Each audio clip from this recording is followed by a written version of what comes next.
सुन रहे हो, आस्था चैनल पर कथा सुन रहे हो, जितने अपने पितरों के मोक्ष के लिए, पूर्वजों के उद्धार के लिए, घर में वैभव संपदा लक्ष्मी यश कीर्ति प्राप्त के लिए, संतान के लिए, वैभव के लिए, बच्चों के लिए, सब के लिए, आरोग्यता के लिए कथा श्रवण कर रहे हो। ये 5 दिन पितृपक्ष की आज एकादशी से अमावस्या तक की जो कथा आप श्रवण कर रहे हो, 5 दिवसीय जो प्रदोष के अंतर्गत आएगी, इस पवित्र कथा को जो सुन रहा है, ये विश्वास से कहता हूं बाबा तुमको जल्दी से जल्दी तुम्हारी मुराद पूर्ण होगी और बाबा यहाँ बुलाए। कोई काम आज अब पूरा हो जाएगा 3 महीने के अंदर, तो मैं वापिस एक बार मेरे पितरों को, मेरे नाना को, मेरी नानी को आपका दर्शन हो जाएगा तो वो कृतार्थ हो जाएगा, उनका कल्याण हो जाएगा, कृतार्थ। शिव कहते हैं पार्वती सुनो, गंगा का जल लेकर मेरे ऊपर समर्पित कर दो। जो जल मुझ पर चढ़ेगा उस जल का एक अंश तेरे नाना को पितृलोक में प्राप्त होगा और उस जल से तेरे नाना तृप्त हो जाएंगे और उनका मोक्ष होगा। हम पहले भी कहें पितृपक्ष के अंतर्गत यदि प्रदोष के दिन अगर भूल से भी आपके हाथ से 1 लोटा जल शिव जी को चढ़ जाए, और केवल पितृपक्ष के प्रदोष के दिन यदि 1 लोटा जल, 1 बेलपत्र, 1 चावल का दाना आपका शंकर भगवान को चढ़ता है, शाम के समय प्रदोष काल में भगवान शंकर के मंदिर में या बेलपत्र के वृक्ष के नीचे या तुलसा के क्यारे में या बट वृक्ष के नीचे या बेलपत्र के नीचे या आंवले के वृक्ष के नीचे या पीपल के वृक्ष के नीचे यदि 1 दीप प्रज्वलित होता है प्रदोष काल में, निश्चित है आपके पूर्वज, आपके पितरों को तर्पण हुआ कि नहीं हुआ, पिंड हुआ कि नहीं हुआ, पर उनकी मुक्ति निश्चित हो जाती है। मोक्ष मोक्ष जैसे कथा आती है कि नवरात्रे में जैसे माताएं कहती हैं हम नवरात्रे में माता जी का व्रत रख रहे हैं, हम नवरात्रे में ये उपासना कर रहे हैं, हम नवरात्रे में माता की ज्योत खड़ी कर रहे हैं, हम नवरात्रे में माता का अनुष्ठान। बिल्कुल करो, अनुष्ठान करना जरूरी है। आप व्रत करती हो जरूर करो, आप साधना करती हो, आपके घर में जैसा होता है वैसा करो, आपके घर में जो होता है वो करो, पर साथ में नवरात्रे में यदि प्रेमवश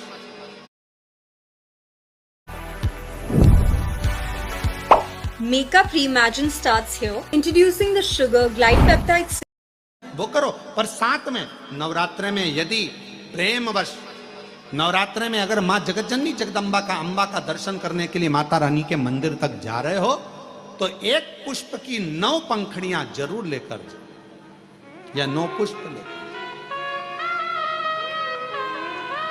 और वो भी नहीं कर सकते अपने घर में माँ जगतजननी को 9 चावल के दाने लाल चंदन में कर अर्पित करो। माँ को रिझाओ, देवी को रिझाओ, और शंकर की जितनी आराधना कर सकते हो, श्री शिवाय नमस्तुभ्यं, श्री शिवाय नमस्तुभ्यं, श्री शिवाय नमस्तुभ्यं, श्री शिवाय।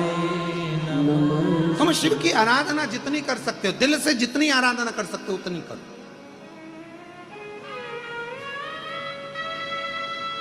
भगवान शंकर को जितना रिझा सकते हो उतना रिझा।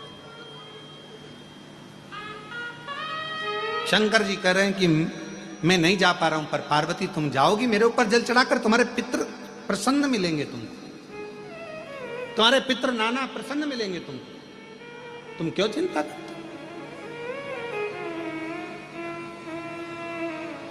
जाओ। अब पार्वती जी ने शिव जी का सुंदर जल चढ़ाकर अभिषेक किया, स्नान कराया, भगवान शंकर को शिवलिंग पर जल समर्पित करा और जल चढ़ाकर आज पार्वती जी पितृलोक में पहुंची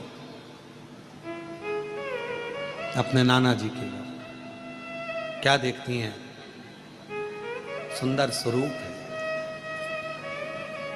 इतना उमंग, इतना उत्साह, इतना त्यौहार मेरे नाना जी के यहाँ कभी नहीं मना जो शंकर भगवान को मैं जल चढ़ा कर आई तो आज पितृलोक में तो आतिशबाजी हो रही है, पितृलोक में तो नगाड़े बज रहे हैं, पितृलोक में तो सेनाइयां बज रही हैं,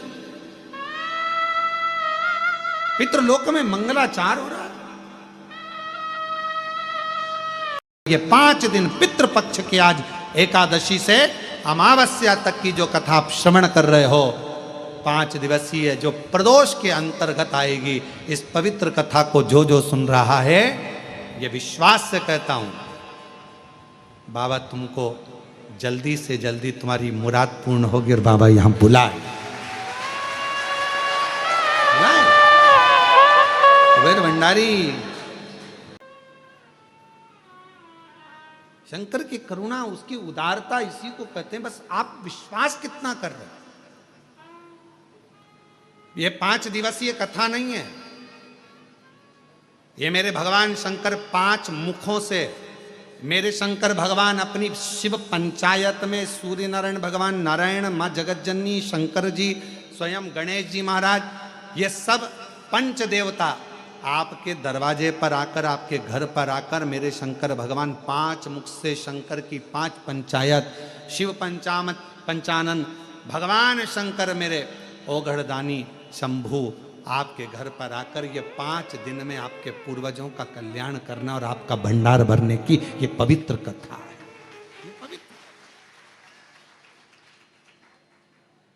ये पवित्र कथा।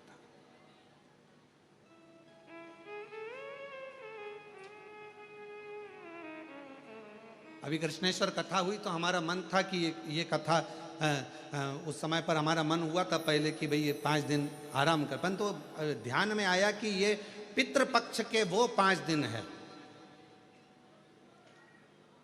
ये अमावस्या तक के वो 5 दिन है जो एकादशी से आज से चालू हो रहे हैं। बीच में प्रदोष पड़ जाएगी, एकादशी से कथा प्रारंभ हो रही है, बीच में प्रदोष पड़ जाएगी और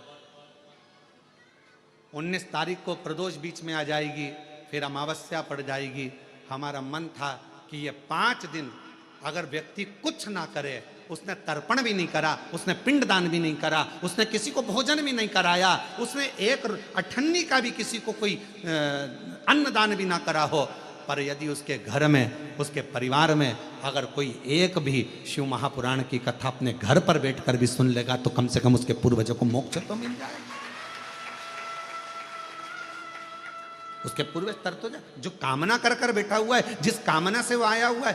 अब जैसे ये माँ ने पत्र में लिखा कि मेरे बेटे ने आस छोड़ दी थी कि वो डॉक्टर बनेगा कि नहीं बनेगा, छोड़, 1 बार नहीं हुआ, 2 बार नहीं हुआ, 3 बार, बेटा ही कहने लगा अब नहीं दूंगा। पर माँ ने कहा, वो सीवर वाला महाराज कहता है अपनी मेहनत को 4 गुना करो, अपनी पढ़ाई बढ़ाओ और जितना जितना तुम विद्याध्ययन कर सकते हो, रात दिन एक कर सकते हो, उस समय से रात दिन एक करो और फिर बेलपत्र पर शहद लगाकर शिव जी को चढ़ाकर फिर जाओ। भगवान शंकर आनंदता देते,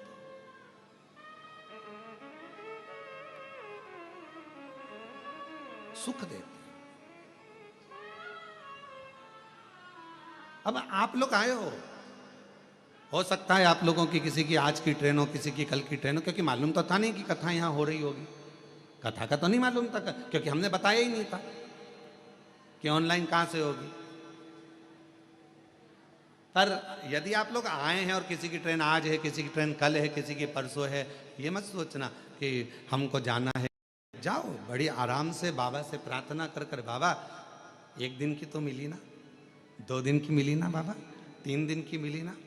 जब तू एक क्षण दृष्टि करता है और पूरे विश्व को हिला देता है तो तेरी 1 मिनट की भी कथा हमारे जीवन को आनंदता प्रदान कर सकती है, सुख दे सकती।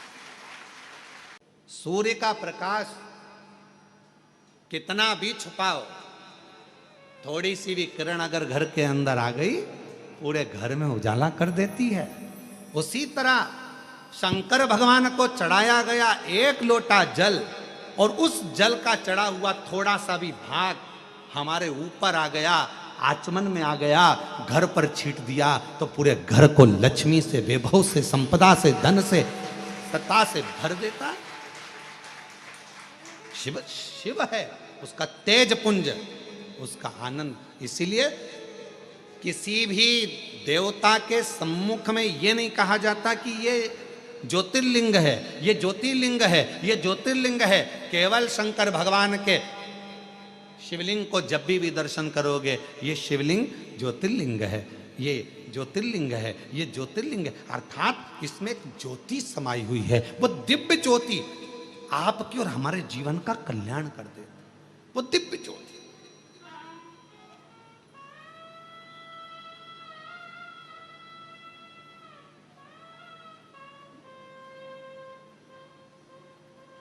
पार्वती जी शिव जी से कह रही हमारे नाना जी क्या चलो। उत्तर नहीं दिया मेरे भोलेनाथ जी ने, जवाब नहीं दिया। शंकर भगवान मौन थे, जवाब नहीं दे रहे उस समय का, एकदम चुप। कहीं वो दिव्य ज्योति का एक तत्व हमारे भीतर आए। ये कितने किस्मत वाले होंगे श्रीमती सरोज श्रीवास्तव जी, श्रीवास्तव परिवार कितना भाग्यशाली है। जरा विचार करिएगा कि आपने मुख्य यजमान का पद ग्रहण करा, कितने भाग्यशाली है श्रीवास्तव परिवार। मैं आपको बहुत बहुत साधुवाद देता हूँ श्रीवास्तव परिवार। माता जी आपको भी बहुत साधुवाद देता हूँ, बहुत साधुवाद। ये कहीं पूर्वजों का कोई क्रम होगा, कहीं पूर्वजों के आपके संस्कार और आपके पिताजी के संस्कार, माताजी के संस्कार, पूर्वजों के कोई अच्छे संस्कार होंगे जिसके कारणवश कुछ बाबा की ऐसी कृपा हुई होगी, हमारा पुण्य की गुल्लक भराई होगी, तब जाकर ये पुण्य की गुल्लक फूटी होगी, तब ये शिव महापुराण के यजमान पद ग्रहण करा। और साथ में मैं धन्यवाद दूं यश चौहान जी को, जो अंबाला से, उनको धन्यवाद देता हूं कि एक दिन के यजमान पद आप ग्रहण करें। साथ में यजमान देता हूं जसपाल सिंह जी को, गीता जी को, रानी जी को, जो एक दिन के यजमान पद ग्रहण करें अंबाला से। साधुता है आप, ये शिव तत्व के बिना हो ही नहीं सकता। ये भगवान शंकर की उदारता के बिना नहीं हो सकता। शिव जी मौन हो गए, शांत। और जितना शांति में सुख है उतना, कहीं लोग मरने के बाद ओम शांति करते हैं, लोग मरने के बाद शांति को ढूंढते हैं, लोग मरने के बाद कहते हैं इसकी आत्मा को शांति मिले। क्यों कहते हैं आत्मा को शांति? क्योंकि दिन भर काम करता रहा, व्यस्त रहा, कार्य में लगा रहा, यहाँ लगा रहा, वहाँ लगा रहा, 24 घंटे लगा रहा, शांति को ढूंढता रहा, पर शांति मिली नहीं। आखिरी में मर गया और मरने के बाद लोगों ने कहा इसकी आत्मा को शांति मिल जाए। शिव महापुराण की कथा में शंकर भगवान का चरित्र कहता है, हे पार्वती, दुनिया के लोग शांति को ढूंढने के लिए जाएंगे, पर जिस दिन मेरे शिवालय में एक लोटा जल लेकर पहुंचना प्रारंभ करेंगे, जिस दिन मेरा भजन करना प्रारंभ करेंगे, जिस दिन मुझे पहचान जाएंगे, शिव महापुराण को जानने लगेंगे, तब उनके हृदय में अपने आप शांति का अनुभव होने लगेगा, उनके भीतर शांति आने लगेगी। उतना रिझा सकते उतना रिझा। शंकर जी कह रहे हैं कि मैं नहीं जा पा रहा हूं, पर पार्वती तुम जाओगी मेरे ऊपर जल चढ़ाकर, तुम्हारे पितृ प्रसन्न मिलेंगे, तुमको तुम्हारे पितृ नाना प्रसन्न मिलेंगे तुमको, तुम क्यों चिंता करते? जाओ। अब पार्वती जी ने शिव जी का सुंदर जल चढ़ाकर अभिषेक किया, स्नान कराया, भगवान शंकर को शिवलिंग पर जल समर्पित करा, और जल चढ़ाकर आज पार्वती जी पितृलोक में पहुंची अपने नाना जी के घर। क्या देखती हैं? सुंदर स्वरूप है, इतना उमंग, इतना उत्साह, इतना त्यौहार मेरे नाना जी के यहाँ कभी नहीं मना। जो शंकर भगवान को मैं जल चढ़ाकर आई, तो आज पितृलोक में तो आतिशबाजी हो रही है, पितृलोक में तो नगाड़े बज रहे हैं, पितृलोक में तो सेनाइयां बज रही हैं, पितृलोक में मंगलाचार हो रहा है, पितृलोक में वाद्य यंत्रों का स्वर आनंदित कर रहा है, देवता आनंद पा रहे हैं, पुष्पों की वृष्टि कर रहे हैं। पितृलोक का बड़ा सुख। पार्वती जी को लगा कि इतना पितरों के लोक में तो मैंने कभी सुख देखा ही नहीं है, इतना पितरों का लोक में सुख है। बात क्या है? पितृलोक में जैसे ही गई अपने नाना जी के पास में, पितरों के पास में जाकर उनके गोदी में मां पार्वती जी बैठकर पूछती हैं, नाना जी पहले आई पर पितृलोक में इतना सुख नहीं दिखा, पितृलोक में इतनी दुआ नहीं मिली, पितृलोक में इतना आशीर्वाद नहीं मिला, पितृलोक में इतना सुख नहीं मिला, ये आज कैसे प्राप्त हो रहा है? पितृलोक से पितृ नाना पार्वती से कहते हैं, देवादिदेव महादेव पर चढ़ा हुआ जल जब हमें प्राप्त होता है, हम सारे पितृ आशीर्वाद प्रदान करना प्रारंभ कर देते हैं, वर देना चालू कर, वर देना। और मेरे भोले तेरा सहारा है, मेरे भोले तेरा सहारा है, मेरी नैया का तू किनारा है, मेरी नैया का तू किनारा है, मेरे बाबा तुझे पुकारा है, मेरे बाबा तुझे पुकारा है, मेरी नैया का तू किनारा है। हम जब शिव जी पर जल चढ़ाते हैं, वो जल 33 कोटि देवताओं को प्राप्त होता है, वो जल सारे गंधर्व अप्सरा पितर सबको प्राप्त होता है, वो जल हमारा कल्याण कर देता है। तुम खुद अंदाजा लगाइए, आज से पहले जरा अंदाजा लगा कर देखना, जिसको पत्रिका दिखाते थे वो कहता था पितृदोष है, जिसको अपना हाथ दिखाओ काल सर्प दोष है। जिस दिन से आपने भगवान शंकर को जल चढ़ाना प्रारंभ कर दिया, 1 साल 2 साल 6 महीना 8 महीना 5 महीना शिव जी को जब से जल चढ़ाना प्रारंभ करा, तब से आपको खुद महसूस हुआ होगा कि अब मेरे ऊपर पितृ दोष नहीं, काल सर्प दोष नहीं, क्योंकि मेरे शंकर भगवान ने सारे दोष मिटाकर मेरा कल्याण कर दिया है। मेरे को कृतार्थ। श्री शिवाय नमस्तुभ्यं। स्वागत है आप सभी का आपके अपने चैनल में। प्रदीप मिश्रा जी की ऑनलाइन कथा सीहोर में चल रही है। आज कथा का प्रथम दिवस था, उन्होंने यह कथा रखी है स्पेशली। यह सर्वपित्र अमावस तक कथा चलेगी एकादशी से। तो आज एकादशी की कथा थी, कल प्रदोष की है, फिर त्रयोदशी की आएगी, फिर अमावस्या की कथा आएगी। तो सर्वपित्र अमावस्या तक आप गुरुजी की कथा ज़रूर सुने, और जो उपाय बताए हैं वो आप 5 दिन ज़रूर करें। गुरुजी ने गंगा जल का उपाय बताया है और एक नवरात्रि के लिए बताया है उन्होंने गुलाब की पंखुड़ियों का उपाय। तो आप इस उपाय को ज़रूर करें और अपने पूर्वजों के लिए आप 5 दिवसीय कथा ज़रूर सुने। 3 चावल के दाने और आसन बिछा करके, उसके बाद वहाँ चावल के दाने आप गमले में या शिवलिंग पर समर्पित कर सकते हैं। तो आपके पितृ प्रसन्न होंगे आप पर और आपकी सारी मनोकामना पूर्ण होगी। आप पितृ पक्ष के 5 दिन यह उपाय करना बिल्कुल भी मत चूकना, ये उपाय ज़रूर करना। धन्यवाद। वीडियो अच्छी लगी तो इसे लाइक करें, चैनल को सब्सक्राइब करें।